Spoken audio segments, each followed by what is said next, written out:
Are you looking to find new players for your volleyball team? Are you going to make a trial training but you don't know what to do? Do you want to know what my main focus is in a trial training? Then you have to check out today's video.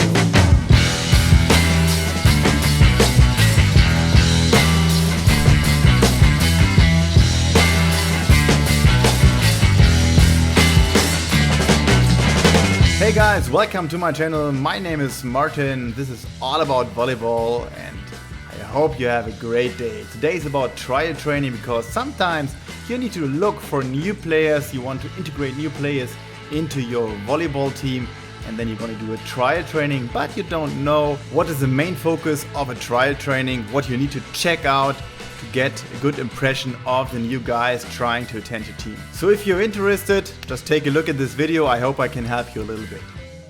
So yes, definitely, you first want to check out technique and tactics because you want to make sure that this new guy, this new player, has the right level to fit in your team.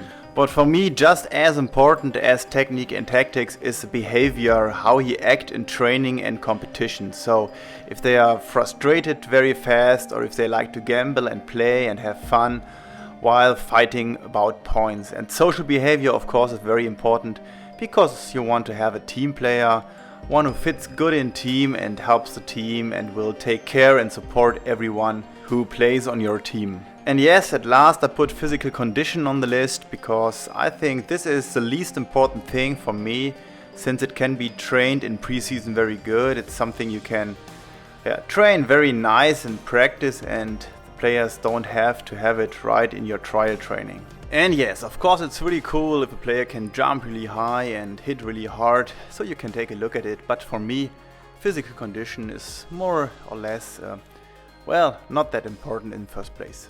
So when we take a look at the schedule of our training, of course we should start with some group interaction because a new player should get some time to introduce himself and the rest of the team should be able to communicate and interact with him so they get to know him, to have a good atmosphere for the training. So for a good connection, I think it's a good idea to pair him up, the new guy, with like the captain or some reliable guy who knows everything in the team, so the new guy can ask questions and have always a good person to talk to and to connect if he has questions or wants to know something about the team. To start the physical part, I would kick off with a warm-up game because this is already fun and I can see the competitive behavior of this new guy, and it will be very clear if he likes to play, if he struggles warming up, if he is kind of lazy in the beginning, or how he is coping with situations where he has to fight for points and gamble against the other guys. The warm-up game should be fun and should be easy to understand, so the new guy knows what to do and will find an easy way to get into this warm-up game. After that, I think it's helpful to do some basic athletics like mobilization, stabilization, maybe even some acceleration runs or some explosive movements. For you as a trainer, it's good to see if he knows how to work with his body, how he takes care of his body, if he knows exercises by himself, if he's doing something for himself, or if he just trying to take it easy and try to hide a little bit into the group. The main part of my training would be ball control exercises because I want to see how the new guy can handle the ball, how he acts, how he is in tactics and technique, and therefore we will make a lot of cooperative exercises where we have to keep the ball up in the air and move around, maybe even in complex ways, of course starting easy but then getting complex so you can see how his capacities in his head is and how he can understand exercises and work in a team. If you want to see one special technique like reception or attack, then you can isolate this, like putting the player onto the right position and let him do this technique in a row, like for a lot of repetitions, and you can take a closer look and judge if the player is good at this technique or if he struggles.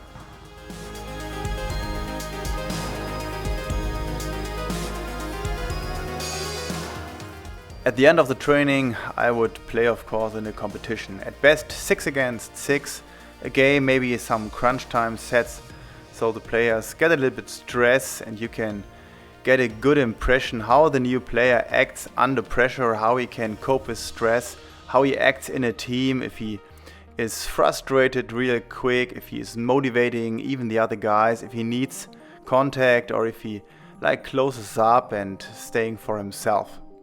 At the end of your trial training you should find a good finish, so therefore ask the new player for a feedback if he liked your training, what he thinks about the team, what his motivation is to play on this team.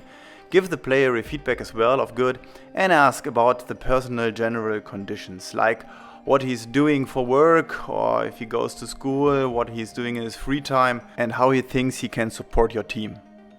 And of course, I think it's one of the most important things, you should make clear what is coming up next. So will he come back for another training? Does he want to make one more trial training? Or do you think he doesn't make it on your team, it doesn't fit very perfect? Then you should make clear in an honest way what is going on and what you think about him and what is coming up next.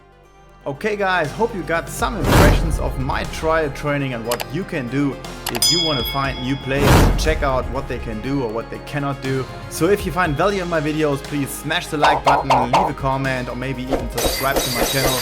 This would make me happy and it doesn't cost you anything. So I usually post a video on Mondays, sometimes on Fridays. We see you there. Hope you have a great day. Bye bye.